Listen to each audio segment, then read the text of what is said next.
President Trump wants peace in the Russia-Ukraine war and is taking actions to try to bring it about. Europe and Ukraine say they want peace, but their actions seem to be more like they want to fight. Russia says that they want peace, but they also are taking actions to maybe be ready for peace or maybe be ready for war and possibly ready for more war, which has the attention of President Trump, who is sharply focused on what he wants to avoid.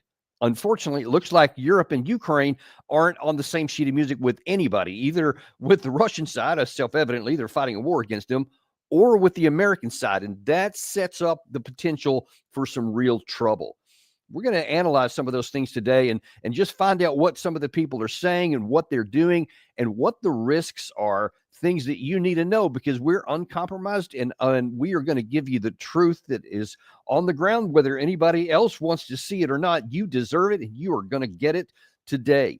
First of all, let's talk about some of the actions that Trump is taking that some people say is not leading to peace and is actually capitulating. And one of the big things here is that Trump has recently halted intel sharing, not just put a pause on sending the equipment and ammunition and other things to Ukraine, but has halted intelligence. Now, the proponents of continued fighting in Europe and certainly in some of the Ukraine side as well are saying, well, this is just evidence that Trump has just taken Putin's side. In fact, chief of those is former national security advisor for Trump, John Bolton.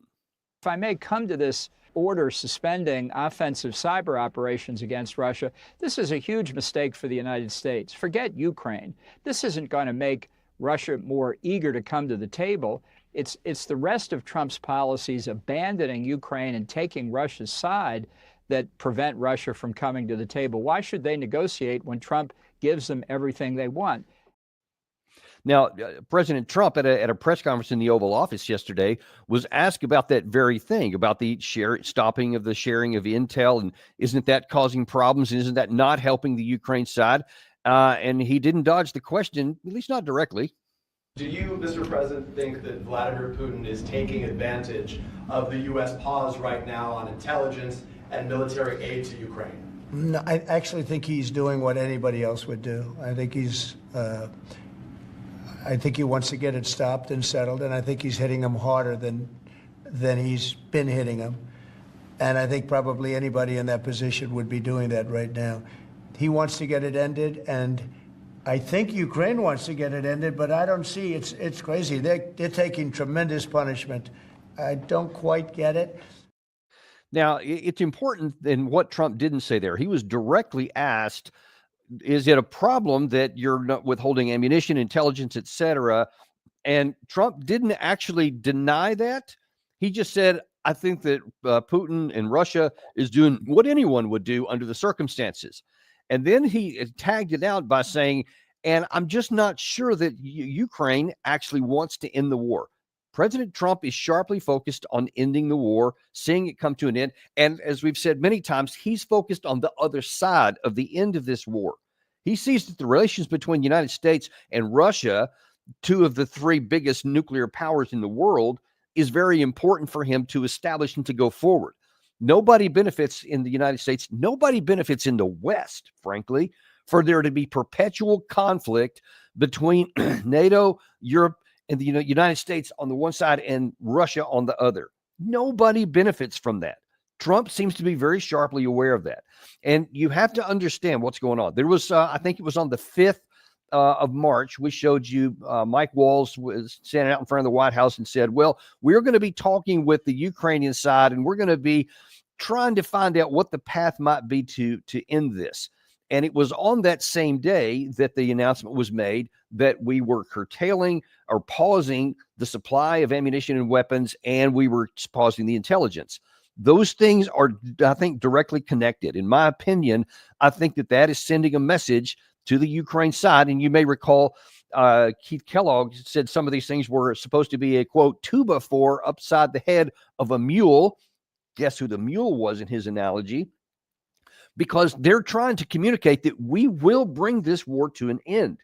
So to ignore that is to just say, I'm just going to keep on going. I like the analogy I've used before. It's like I'm on the roof of my house. I want to get onto the roof of the opposing house. So I'm just going to walk across thin air because I want to. That's just what I want to do. I'm just going to ignore the laws of physics, the law of gravity, because I want to. And I think that Trump and the White House is trying to send a message, dude, gravity exists. It's going to continue to exist. And if you walk off that house, meaning if you continue on in this without American support, you're going to fall because the laws of physics are going to be in effect. Look, Trump is very sharply focused on the spreadsheet. He's a businessman. His whole life he's been about spreadsheets, cost-benefit analysis. What are the prospects of winning? What's the upside if I succeed? What's the downside if I fail? All those calculations. He's steeped in that. That's what he's done from the beginning. And he's looking at the spreadsheet right now. And he sees that the balance of power is decisively and irrevocably on the Russian side. And it would be suicidal if Ukraine continues going down that path. And there is no benefit whatsoever to the United States and to the American people to continue pursuing the militarily unattainable, especially if that could actually expand the war. That is one thing that Trump has been talking really since 2023, and ever since he's gotten elevated into the White House on 20th of January, keeps repeating, we're not going to do World War III. I'm tired of that. I'm not even going to go down that path, which the previous administration was keeping us on the edge of. You know, Biden, he tried many times to see just how close to that edge he could get. He wanted to say, how far can we push this to not prompt a nuclear retaliation from the Russian side, but just enough to keep them on this side of that threshold to continue harming Russia. That was the objective of the Biden administration. So straight up, that was their objective. It's been in the New York Times. I mean, you don't even have to have read that. It's self-evident from just looking at what happens if you're willing to be honest. But that was the objective. And the problem with that is, I mean, there's a number of problems. The immorality of it, because it said, because I can calculate just political advantage over an adversary that doesn't need to be your adversary, but we'll put that aside for the moment. But the fact that you're willing to take these actions and resulting in the killing of hundreds of thousands of Ukrainian people to, quote, weaken Russia, and there's just maybe 100,000 that they've lost. Almost certainly it's close to 1 million Ukrainians, and obviously all the territory that's already been lost, the massive amount of ordnance that's all been seeding the ground in all these places, from mines, from drones that have been falling down, from missiles that landed and maybe didn't explode, etc. Tank shells, mortars, everything you can imagine is absolutely saturated the ground. It will be decades after the war is over before all of that territory can be cleaned up and used again. And it's been decades in the Vietnam War. A lot of that stuff is still there to this day. I mean, heck, we periodically still find bombs and stuff from World War II in Europe, for crying out loud. So that's what Trump is trying to get to an end. The Biden administration, in pursuing that policy, never had a vision of what the end even was. They just said, we'll keep hurting Russia until, I don't know, one day we'll just stop. Oblivious to all these other things, oblivious to the fact that as long as you keep on that edge, some accident or some mistake could bump over the edge, and all of a sudden you could have that expansion. Now, it didn't happen on the Biden administration. They were able to stay on the safe side of that line, and the war didn't escalate so far. Trump is focused on wanting to make sure we don't get there. And it's been a puzzle to him. And he said so out loud in recent comments. He doesn't understand why the Europeans aren't coming to what should be the same self-evident conclusions based on the spreadsheet. If Europeans were focused on their own advantage and their own benefit, they would recognize that it is way beyond too late to save Ukraine. That was squandered in 2023.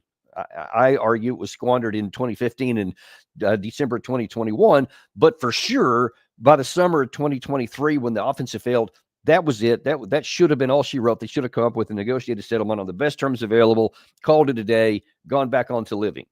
Instead, they stayed with the fiction that they had created in their own minds that it did not comport to what actually was existing on the ground.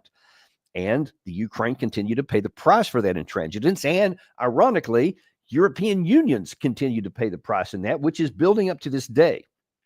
They have become much weaker militarily because of all the support they have given to Ukraine.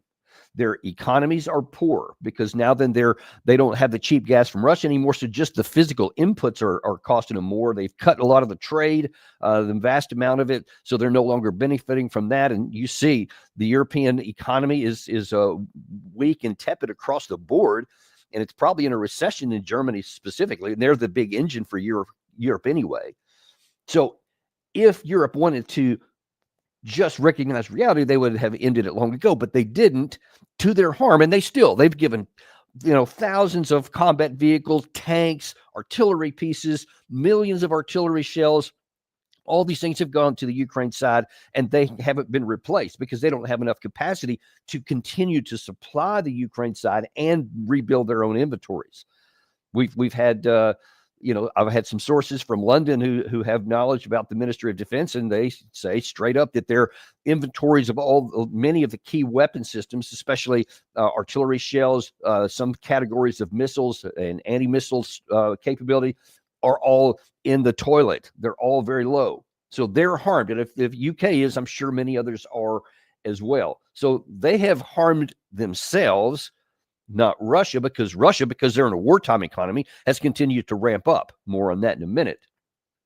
But it seems that Europe is just not willing to see reality. And so that puzzles Trump. But fortunately, everybody in Europe isn't oblivious to that. There's one guy that gets it. This is from Viktor Orban yesterday, who was going to visit Macron, and he's going to ask a really important question. Elnök úr, éppen úton vagyunk Párizsba, ma Emmanuel Macron francia elnökkel fog találkozni. Mit vár a találkozótól? Van egy alapvető változás. Az amerikaiak eddig a háború oldalán álltak, most meg a béke oldalára álltak. Én azt szeretném megtudni, hogyha 3 év alatt nem tudták a háborúzó felek legyőzni Oroszországot és győzelemre segíteni Ukrajnát. Úgyhogy az amerikaiak is a háború táborban voltak. Most az amerikaiak már nincsenek ott, tehát a háborúpárti tábor sokkal gyengébb. Most miért gondolják, hogy ugyanezt a háborút meg tudják nyerni? Én erre szeretnék egy választ kapni. Mitől észszerű a francia, illetve a háborúpárti álláspont? That's exactly the question we've been asking for weeks now. If the United States, under the Biden administration, put so much war material, so many billions of dollars, and so much ammunition, and all of the categories of war that we've helped them with, intelligence, training, all those kinds of things, with everything the European Union did, and it failed. It failed on the offense. It failed on the defense. I mean, you can just look at the years 2023 and the year 2024, and there was a major offensive failure and a major defensive failure, which has perpetuated into the early part of 2025. And yet, you still have the Europeans unwilling to acknowledge that plain reality that Viktor Orban is painfully asking. And I want to know what the answer was. What did Macron say when he asked that question? What did any of these people saying when he's having this when he asked that really prudent question? If this didn't work, now that the U.S. is curtailing its support, what possible logic would you have to say that now the Ukraine side is going to win? Why would you keep doing things that work to your own disadvantage? I don't know, but it certainly is continuing to happen, because while Viktor Orban is on the right side and Robert Fico of Slovakia is also on the right side, the European Union as a whole is still on the wrong side. Here's Ursula von der Leyen, I believe it was 2 days ago, talking about how they're going to rearm and re-up. This is a watershed moment for Europe. And Ukraine, as part of our European family, it's also a watershed moment for Ukraine. Europe faces a clear and present danger, and therefore Europe has to be able to protect itself, to defend itself, as we have to put Ukraine in a position to protect itself and to push for a lasting and just peace. We want a peace through strength. And this is the reason why I present today to the leaders the Rearm Europe plan. The Rearm Europe plan provides up to 800 billion euros for defense investment. It gives the member states possibility to invest in the Ukrainian defense industry or to procure military capabilities that go right away to Ukraine. So it is to the benefit of rearming Europe, rearming the European Union, but also arming Ukraine in its existential fight for its sovereignty and territorial integrity. Okay, you want peace? You want to have peace through strength is the phrase you used, which is borrowing from the U.S. that we always use that. You also say you want a just and lasting peace. Okay, let's go on a quick history lesson here. What was going on in Europe in 2015? And what was the condition in 2021? Did Russia pose an existential threat to Europe? Because she claims 2 days ago that that is the case now, that Russia poses an existential threat to European Union. And so they have to have this big rearm and rebuild program of allegedly $800 billion. By the way, an analysis of that is showing that it's not quite so big as they think. And a lot of these are contingent and loans and some other ways to just expand the arms industry. But I don't know that it really has anything to do with making them militarily stronger. And it's spread over a very long period of time. But nevertheless, they're still saying, we're not going to end this war here. We're going to do everything we can to expand the capacity to continue it on. And what do you think is the difference between, say, 2021, when Russia was not posing a threat to anyone in Europe, and the situation that you talk about right now? Could it possibly have been that you have provided this 50-nation alliance against Russia? You have provided long-range weapons at various times. You provide training. You provided intelligence. You've provided whole categories of ammunition, weapons of war, etc., for use by the Ukraine side to kill Russians. Could that have anything to do with it? And do you think?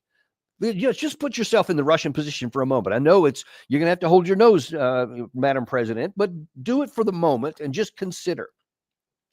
If it was the Russians who were providing all this categories of assistance that I just mentioned for someone who was fighting against a European nation, let's just hypothetically say for a moment that it was that Russia was helping Ukraine fight against Poland, for example. And they had gotten into a skiff, and all of a sudden Russia just kept putting all this stuff in there.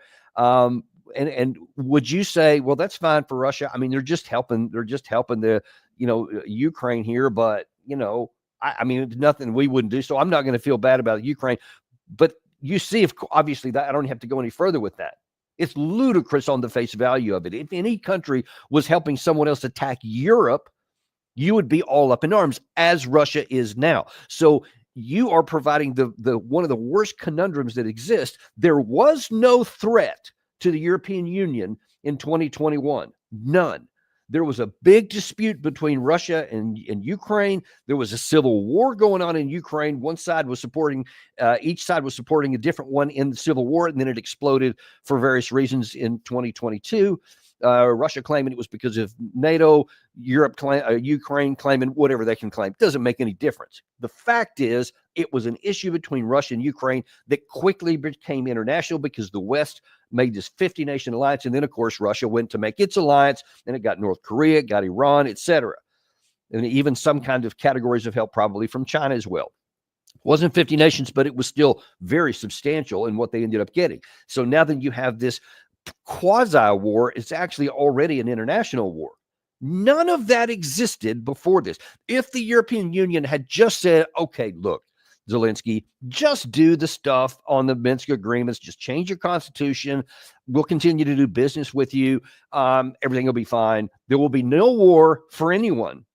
We could have done that, should have done that. Once the war came on, we should have done it at Istanbul. I won't go through all that again. I've done it a ton of times. But you see the point.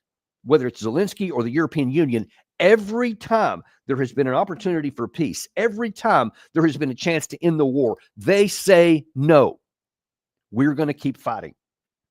And now we have the war we have. And now then, thank God that President Trump has come in with a different view. If it had been Harris, or if Trump had simply been like the other elites in the West and just said, oh, okay, well, I guess we should just keep trying to harm Russia and just kept going, then the chance that this war could expand would continue to grow until one day the Russian side is going to have had enough of it, and that they're going to give us the very war that we have been trying to stop for all this time. The very defensive alliance that NATO was supposed to have, or used to be, has now turned into an offensive force that poses an existential threat on the border with Russia. And then now, because of the armaments we've given, the intelligence that we provided, the physical capacity for some of these long-range weapons, we physically participated in launching attacks into Russia itself. And apparently we think, well, because we don't want Russia to actually expand this any, and we don't think they will because of our nuclear umbrella, it'll just never happen. So we can continue to poke and prod and push and support the killing of Russians. And hey, that'll be cool because they'll be weakened and they'll never do anything back. Those days are coming to an end. Evidence is starting to pile up that Russia is not only no longer weaker, they are stronger now than they were. This is another perverse production and accomplishment of the Biden administration and the European Union in large measure, because they had made themselves and us weaker.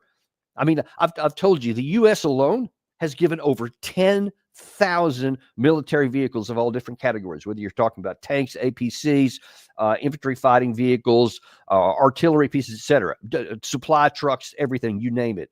10,000. That came out of stuff that we had existed. Ergo, our inventory of things, should we ever get into a war, has now been drastically reduced, significantly reduced. We're not even talking about the categories of missiles, long-range weapons, air defense systems, etc., which are very hard to produce and long lead times to get these things done. We're weaker today than we were thanks to what President Biden had done. European Union is in the same boat. They're weaker now than they were before, but because of all these actions, Russia is stronger. And instead of recognizing the realities and the spreadsheets, we keep saying stuff like what Ursula von der Leyen did, that, well, now then we'll just build up our stuff even bigger. Now, you know, just human nature, you know, history. When you have one side that starts to build up and claiming that the other is an existential threat, that has a reciprocal action. So Russia's already bigger and stronger. And now then, folks, we don't want to put them in a position to where they say, you're going to start building up. You don't have the force structure right now. We do. Maybe now is the time to move. You don't want those thoughts to even go on in the Russian heads. And it's arrogance to the highest order to pretend like it's not the case.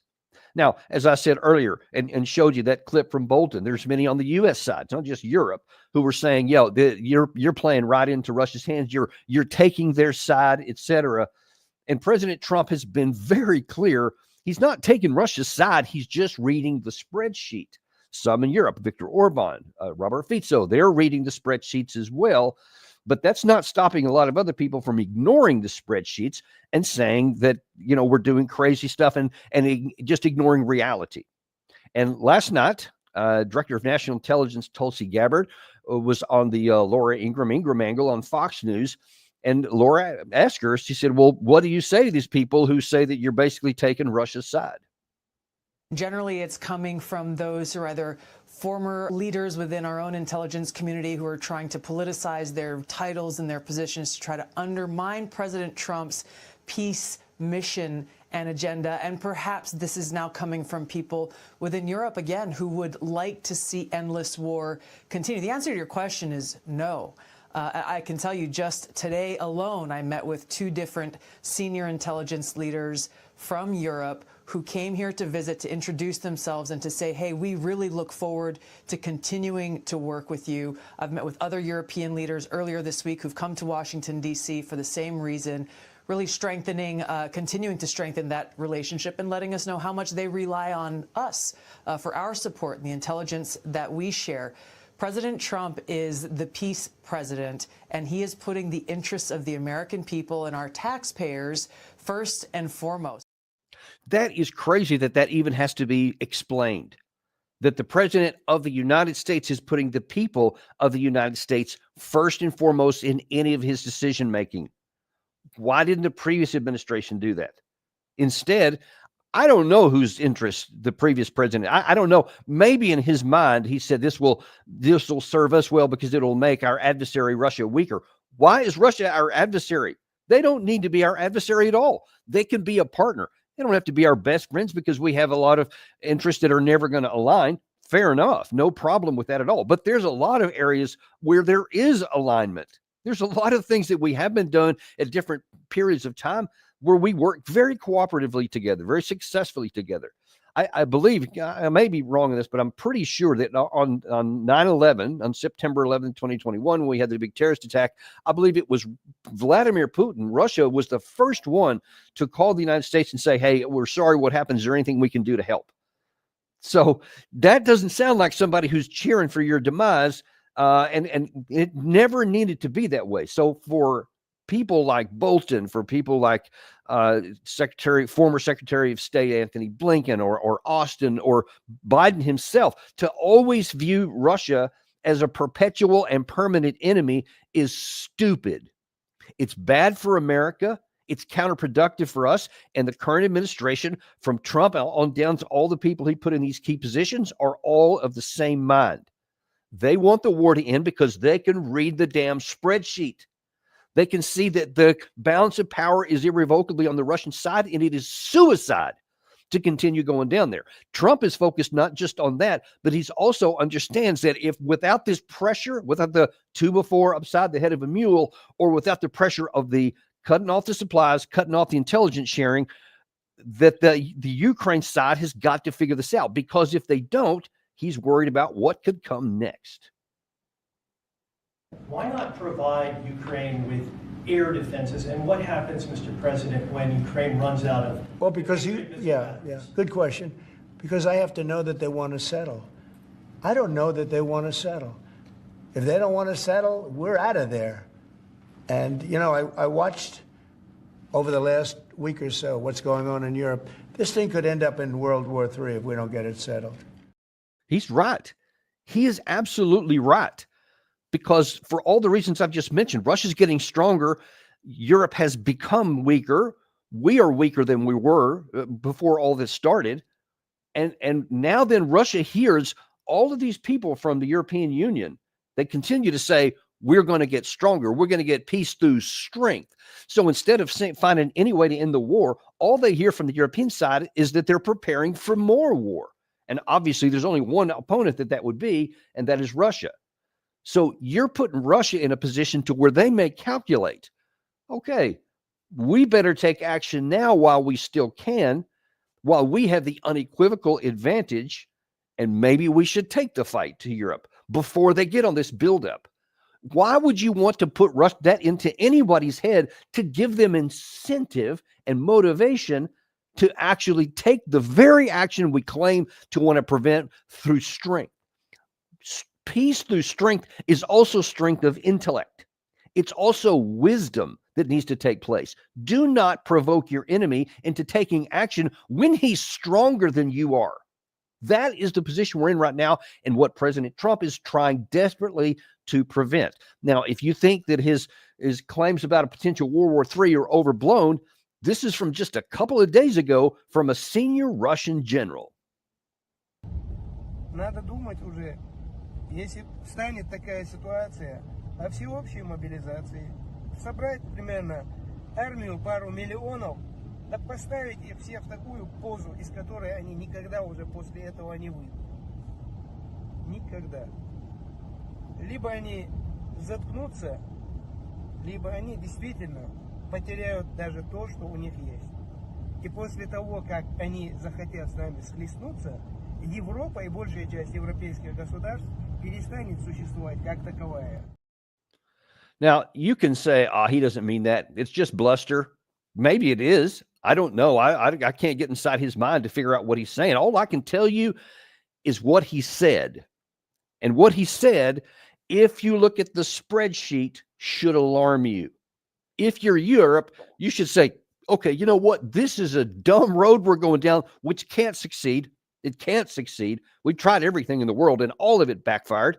And now Russia's stronger and getting bigger by the day. And listen, let's just look at some of the key aspects. Let's look at the 30,000 foot level of the spreadsheet, because we can do that pretty quick. On the Russian side, they are in a wartime mobilization right now, industrial.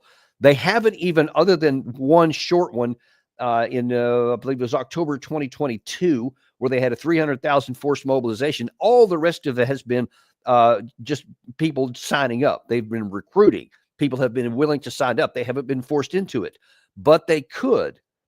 if they wanted to, if they felt the need to, they could launch a full-time wartime mobilization. They are in a wartime economy or something close to it. Apparently, from some I've talked to, it is like 75%. It could go higher, and they could get a full wartime mobile. That would be like what the Ukraine side has done. They're in full mobilization mode. They have what is that called? The martial law. So literally everything has come under the orders and command of the president. Russia never did that. They don't have martial law. They still have open borders. They still have people can come in and visit the country, and they only have people mobilized. That's the reason why they call it a special military operation. It's not just an eye-rolling kind of euphemism for war. It actually has very quantifiable legal issues and ramifications inside of Russia, and they are stopped short of it, but they could go to it. And by the way, it wouldn't be like what the Ukraine side is doing right now when they have their forced mobilization. They're grabbing dudes off the street, physically grabbing them, people with no experience at all. They've gutted through whole categories of their population. And now they're thinking about going to the lower levels, the guys who have no experience of any sort militarily. Russia's not like that. So number one, they're whatever it is, 140 million population. And they have of their, it's like 20 to 40 million military age males from which they could draw. So they could go to a forced mobilization, and they wouldn't just grab people off the street. They would get people, because the Russian system is different than ours. They have kind of like not a recruiting, forced mobilization, or a draft. Sorry, couldn't think of it for a second. So they have this kind of a draft situation where men have to serve a certain amount of time and then they go back into their civilian lives. They have recruits that they have that don't actually fight in the front war. That's for the people who volunteer. Those guys serve in the continental country, and they're basically for the defense of their country. So all 3 years of this war, there has been 1 year increments where these guys come in, they train, they form up, and they obviously are learning the model of the current warfare, and they've adjusted their tactics, et cetera. They're getting trained, and they go back into civilian life. So there are millions of guys in the Russian side that have a level of military experience and training. If the president of Russia gave the order, they could be quickly mobiled in, put back in uniforms, and now then they can actually engage.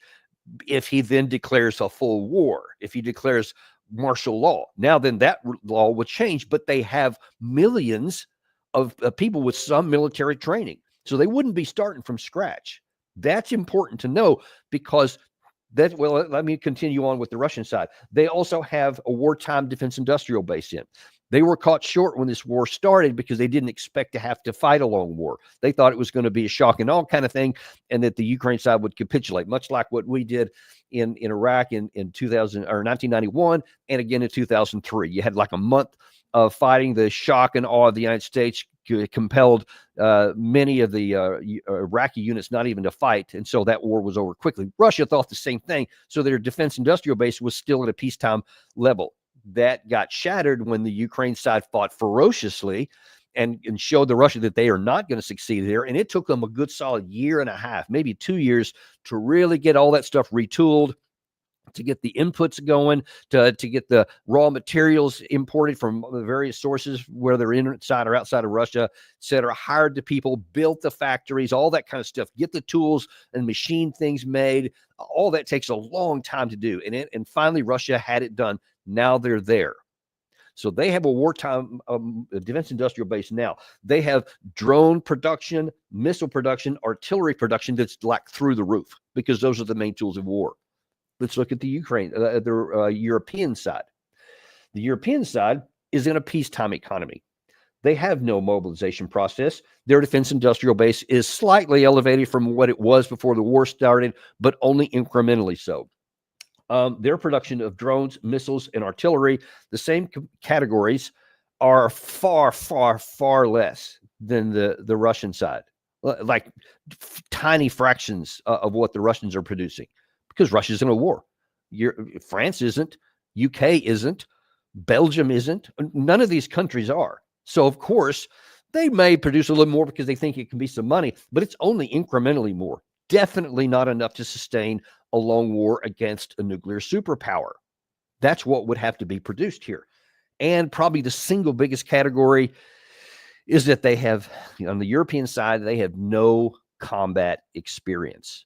Whereas the Russian army as an institution and many of their key leaders at all these different levels had experience before, they had training, etc. Now then they have fresh combat experience to add on top of that. So that now then they continue to replicate themselves and to get stronger, bigger, and better, more tactically capable, not even just the tools and the weapons of war, but also in the application of those things. All of those things are on the Russian side of this spreadsheet. And the European side just doesn't have it. Gary, if you can throw up that graphic I have here, this is also one of the things, just the number of troops themselves.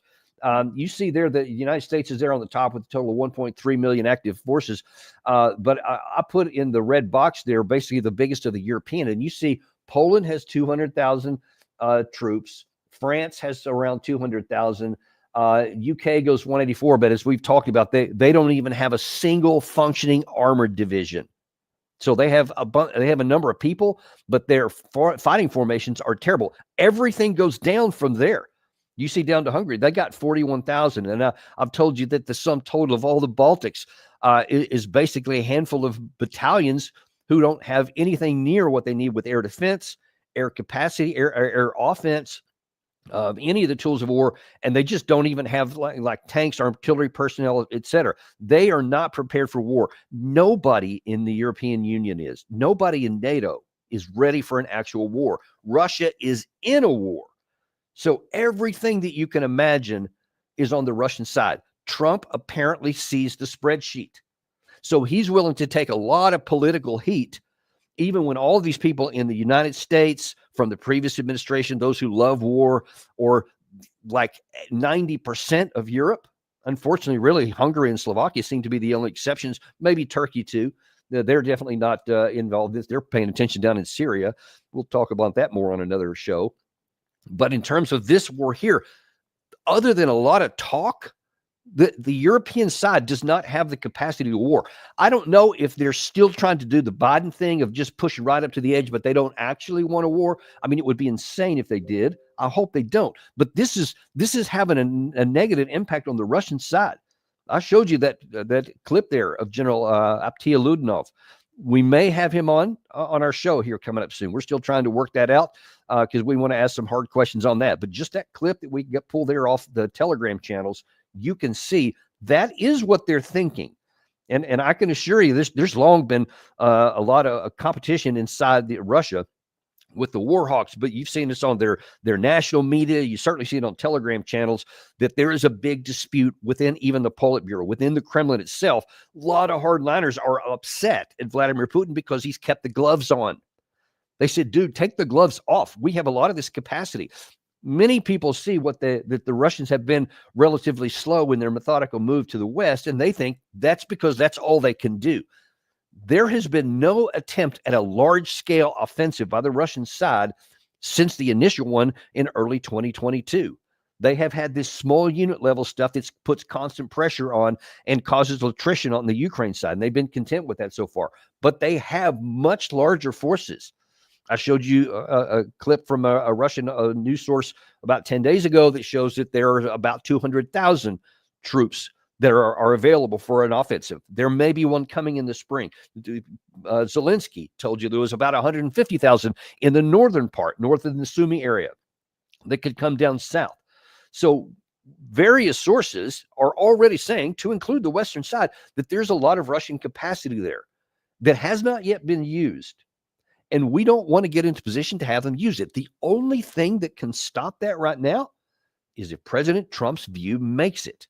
If President Trump either compels the European Union and Ukraine to come to an end, and he's trying to compel it right now by holding the intelligence, by holding the ammunition supplies, etc. That's not pernicious. That's not taking Russia's side. That is trying to use that tool before to force the Ukraine side into recognizing the truth. So you have guys like Bolton who keep saying, oh, this is just about Trump taking the other side, and he's, whose side is he on? All this kind of stuff.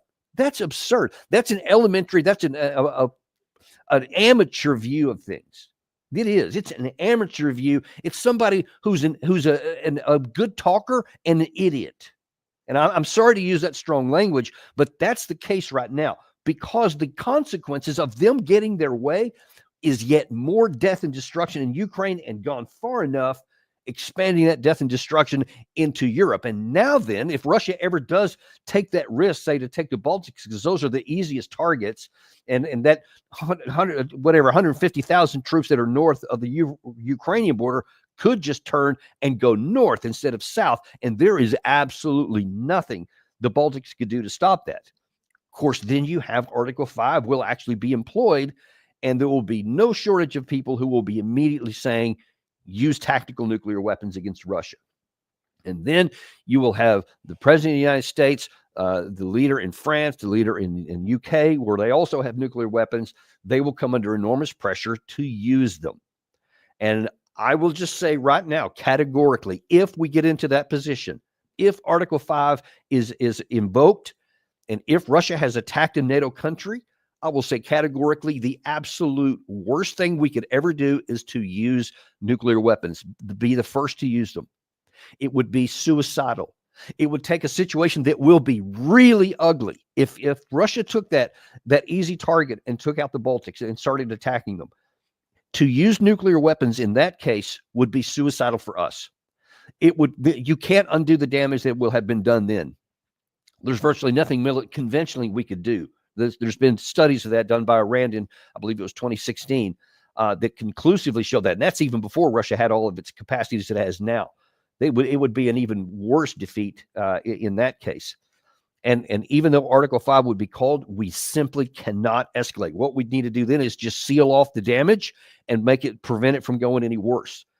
And we don't have the capacity really even to seal it off. If Russia pressed a bad situation and made it worse, they could go in conventionally. And I'm telling you, if it goes nuclear, we simply cannot go down that path, because now then you're talking Berlin, London, Dallas, Texas, San Francisco. I mean, God only knows. Nothing will be off the table. You can see them incinerated. And why would we want to ever risk a single Western city for the foolishness of the European leaders who are taking us down bad pace right now? It is foolish to do so. It is dangerous, and we should never, ever do that. I pray to God that this hypothetical situation I just painted never happens, because if it does, the pressure on the leaders will be something that has not been faced by mankind, maybe ever, certainly not to the extent it has. Even World War II, as big as that was, which ended up costing 60 million lives, even that pressure wouldn't be as great as what would be on our leaders today, because of the potential for hundreds of millions through nuclear war. That's never existed before, since 1945. So we'll have to see. I want to end this on showing you a great, very great piece of advice. It's from the Bible. Actually, this is spoken by Jesus in Luke 14, 31 and 32. He's talking to his followers, and he says, or suppose a king is about to go to war against another king. Won't he first sit down and consider whether he is able with 10,000 men to oppose one that's coming against him with 20,000? If he is not able, he will send a delegation while the other is still a long way off and will ask for terms of peace. I mean, he's saying that like, I mean, self-evidently this is so. I mean, obviously it's just logic. It's obvious if that's the case. Why would a guy who's in the weaker position press on for a war and take up somebody who is double their strength? That's the advice and the logic we need to apply right now, because it appears the only one looking at that advice is the president of the United States, who sees the spreadsheet. He's counted the cost. He's counted that our side has, in this scenario, 10,000 and the Russian side has 20,000. The disparity is actually larger than that. Even if you want to add in the significant NATO air power, which is substantial, but our ability to sustain war is not substantial. Russia could endure the losses. We couldn't. We cannot fight a war with Russia because we don't have the ability to sustain war. Russia does. Let's don't get into that situation. I want to bring in Gary, if I could, here, because Gary, one of the things that just doesn't make sense to me, and I'm hoping that you'll be the guru here and can shed the light. That spreadsheet you're talking about is not secret. It's not classified. It's really easy to see. And yet, why do I keep having the Western people ignore it? Yeah, Danny, I look at we hear what they're saying regularly all the time for a long time now. They started off with saying, for as long as it takes, and they've so bought into that. It's it's in their blood. You got to wonder how well, because these leaders, they're so isolated, they're so removed. I really wonder if you sat them down, you gave them daily briefs as to what's going on the ground, if they were to ever see, one of your episodes and how you lay things out on the battlefield, would that even change them? Or are they just so taken by what they believe is such a heroic stance that they're taking that even that would not persuade them otherwise? But I mean, I can't imagine that that there's intelligence services of each of these individual countries or the EU, under von der Leyen, et cetera. I'm sure that they have to be able to brief for what's actually happening. I mean, you can't see. I mean, the New York Times, the Washington Post, the Sun, et cetera. They're talking about this stuff. We showed what was it? Sean Bell yesterday on Sky News laid out pretty plainly the disparity between the two sides, and yet they go on. So I'm wondering if.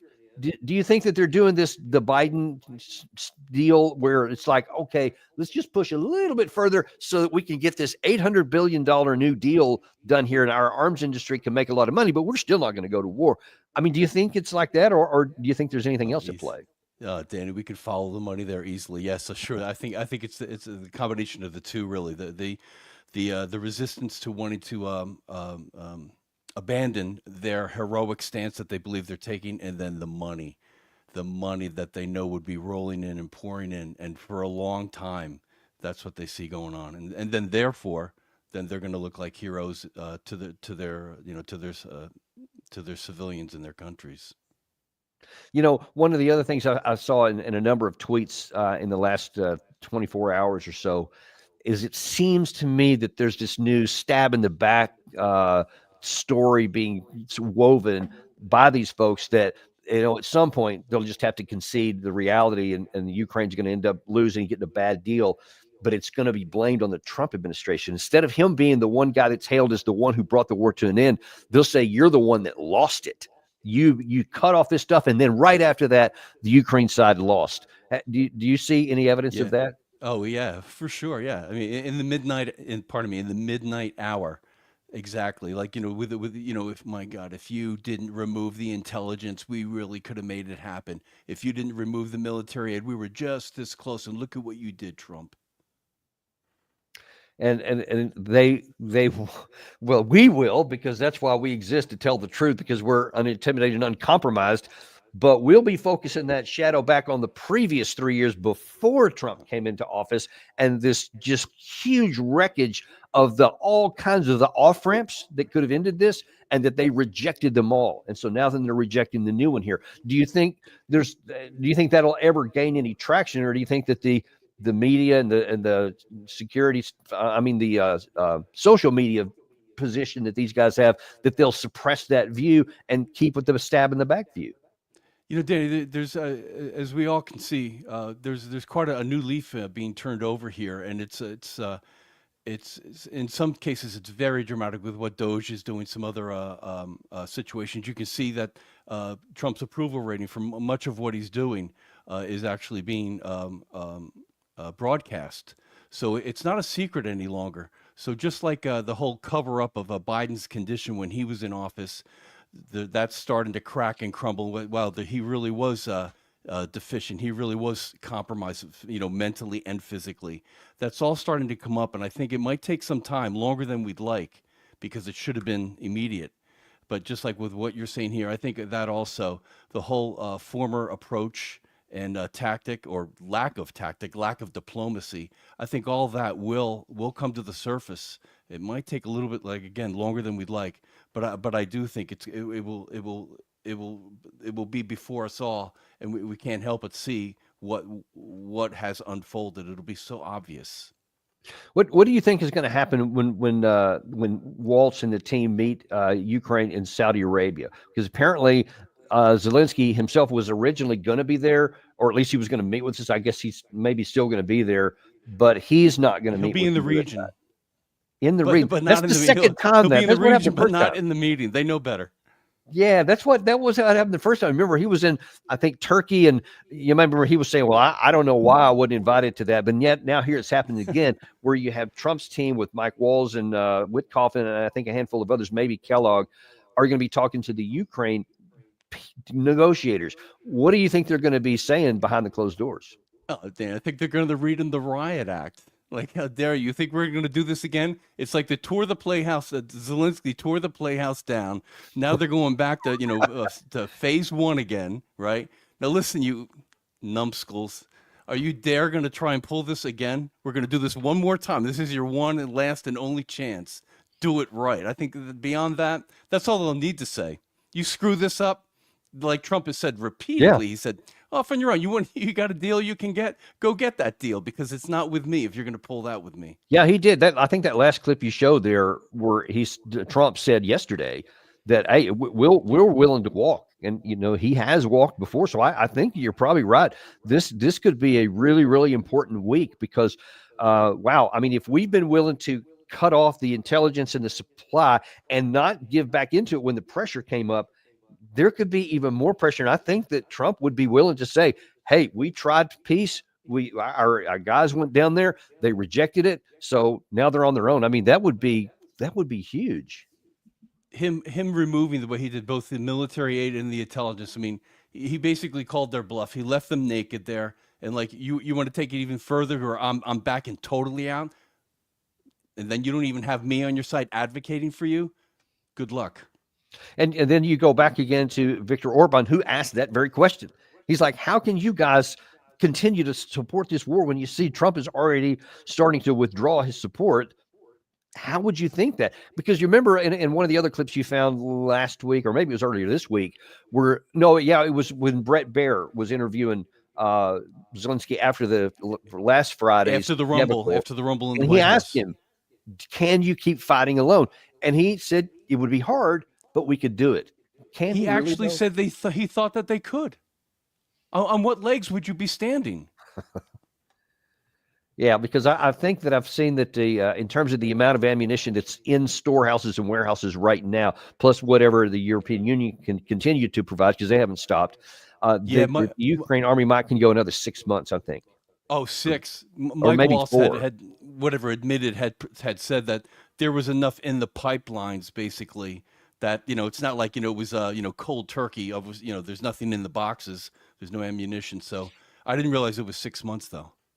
Well, that's just the summer suggestion. I saw some on the Telegram channels, but I've also seen, I think it was the New York Times piece we highlighted a week or so ago. They thought it might be 4 months, but again, you have the psychological issue, and we saw what happened to the Afghan national security forces. They stood and they stayed together for 20 years until Biden announced that the U.S. was withdrawing, and they started moving folks out. And then it was just a matter of months before they disintegrated. And, what do you think the chances of that happening are? I guess the same, I guess, right? The same. Yeah, well, we're going to have to wait and see how that happens. But I know we got to, obviously a whole lot of things are going to happen. We're going to stay right on top of this with whatever happens in Saudi Arabia. But what else do we got coming up this week, Gary? We got a great week, Danny. We got both colonels, Colonel Jacques Beau and Colonel Douglas McGregor. And then on top of that, only the second time he's been on the show, Professor Jeffrey Sachs. Oh, okay. That'll be good. Looking forward to having him back on. It's been a while. And he is not shy about what he thinks is the truth. And so we'll be looking forward to having that as well. Really appreciate you guys being with us today.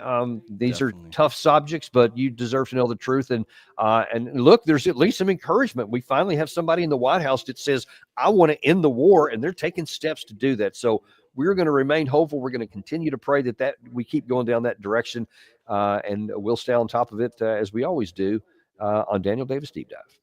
Amen. Thanks, everybody.